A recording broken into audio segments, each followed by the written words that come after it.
Saya memang bisa dibilang dikhianati sama dua orang terdekat saya.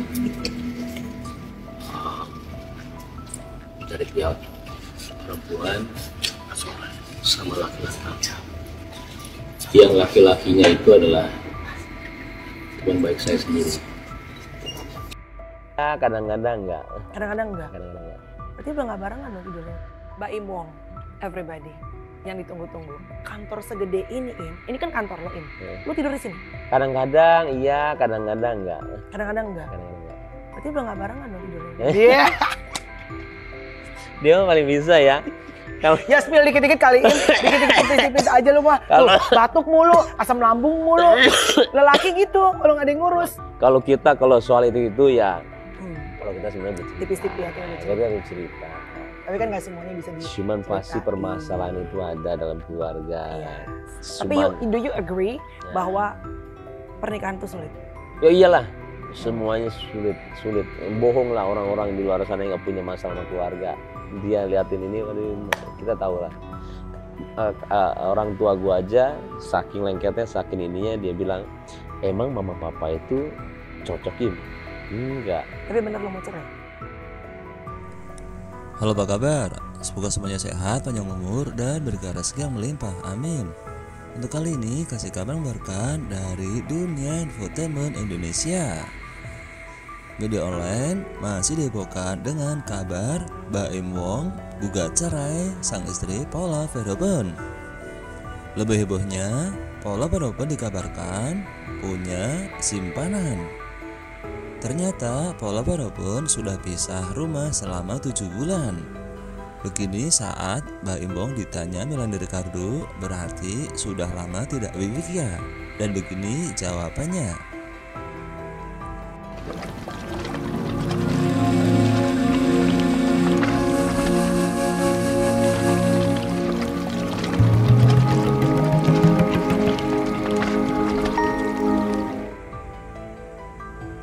Aktor Mbak Im Wong dan Paula Verhoeven rupanya sudah pisah rumah sejak 7 bulan lalu.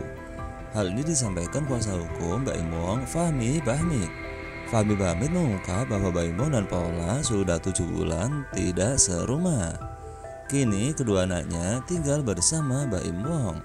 Berdasarkan data yang ada di saya, dia sudah tidak tinggal satu rumah lebih dari 7 bulan. Begitu ucap Fahmi Bahmid yang dikutip dari YouTube Cumi-Cumi pada hari Selasa, tanggal 8 bulan 10 2024.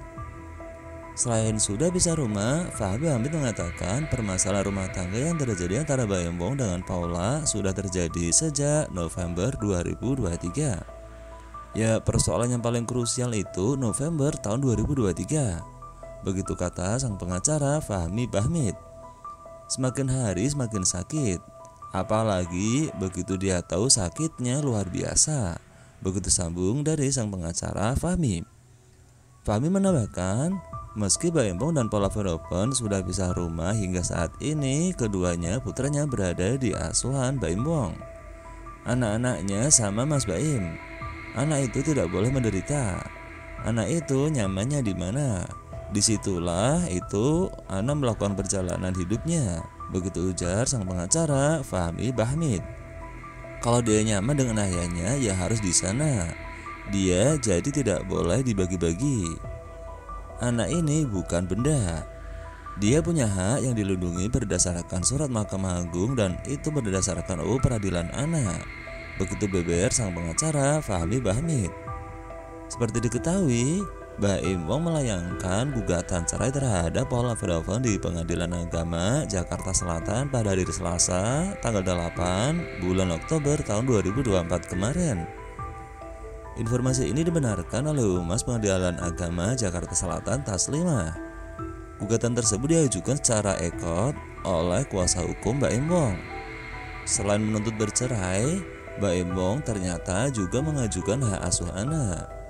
Berdasarkan keterangan dari Taslimah, dalam permohonan gugatan cerai tersebut, Mbak Im Wong meminta untuk mendapat hak asuh anak kedua anaknya. Pemohon mengajukan untuk diberi izin mengikrarkan talak terhadap istrinya. Itu gugatan yang pertamanya. Begitu jelas Taslimah yang dikutip dari YouTube Intent Investigasi pada hari Selasa kemarin. Yang kedua adalah pemohon meminta kepada pengadilan agar ditunjuk sebagai pengasuh dan pemelihara dari anaknya tersebut agar berada dalam asuhan pemohon. Begitu sambung dari Taslimah. Namun Mbak Emong tak menyertakan urusan harta gondok ini dalam poin gugatannya. Terkait alasan perceraian, Taslimah pun enggan membeberkan perihal tersebut. Ia hanya memastikan alasan Mbak E mengajukan gugatan cerai ada dalam gugatan. Taslimah mengatakan sidang perdana perceraian Mbak Embong dan Paula Van Hoven bakal digelar pada tanggal 23 Oktober tahun 2024. Ya, untuk agenda sidang perdana nanti dijadwalkan 23 Oktober tahun 2024 karena sudah penetapan hari sidang, penetapan majelis hakim. Begitu ujar Taslimah. Dan ternyata Mbak Embong sudah jarang tidur dengan Paula Van Hoven. Ini respon dari Mbak Embong saat ditanya oleh Melanie Ricardo. Mbak Embong beberapa kali tidur di kantor, bukan di rumah. Adapun pernyataan Mbak Embong ini menguatkan dugaan rumor keretakan rumah tangganya bersama Paula Van Hoven. Lebih lanjut, Melanie semakin penasaran soal isu tidak sedap rumah tangga Mbak Embong. Melanie memastikan apakah ayah dua anak itu sudah jarang tidur dengan istrinya atau tidak. Berarti lo sudah jarang tidur bareng sama Paula ya? Begitu tanya Melanie Ricardo. Mendengar pertanyaan itu, Mbak Embong tidak menjawab dan hanya tersenyum. Kendati demikian, Mbak E mengaku bahwa rumah tangganya memang sempat diterpa masalah. Ya, sulit dalam pernikahan. Bohong orang yang bilang enggak punya masalah dalam keluarga. Begitu jelas Mbak Embong. Mbak Embong juga meminta doanya untuk keberlangsungan rumah tangganya tersebut. Di sisi lain, Paula sebelumnya menyinggung soal pentingnya wanita harus hidup mandiri. Menurut Paula, wanita harus hidup mandiri agar tidak tergantung pada siapapun. Ya, menurut aku perempuan harus mandiri itu penting. Sekali lagi, balik lagi sebenarnya di agama kita. Di agama kita juga diajarkan untuk tidak bergantung pada manusia. Begitu kata Paula Van Hoven yang dikutip dari podcast Ana Yuking. Sebelumnya ramai dibicarakan memang dan Paula diusulkan akan bercerai. Hal ini bermula dari ucapan Nikita Mirzani secara terang-terangan menyebut Mbak Embong akan segera menjadi duda. Bahkan waktu itu Nikita Mirzani sempat menanyakan kapan resminya.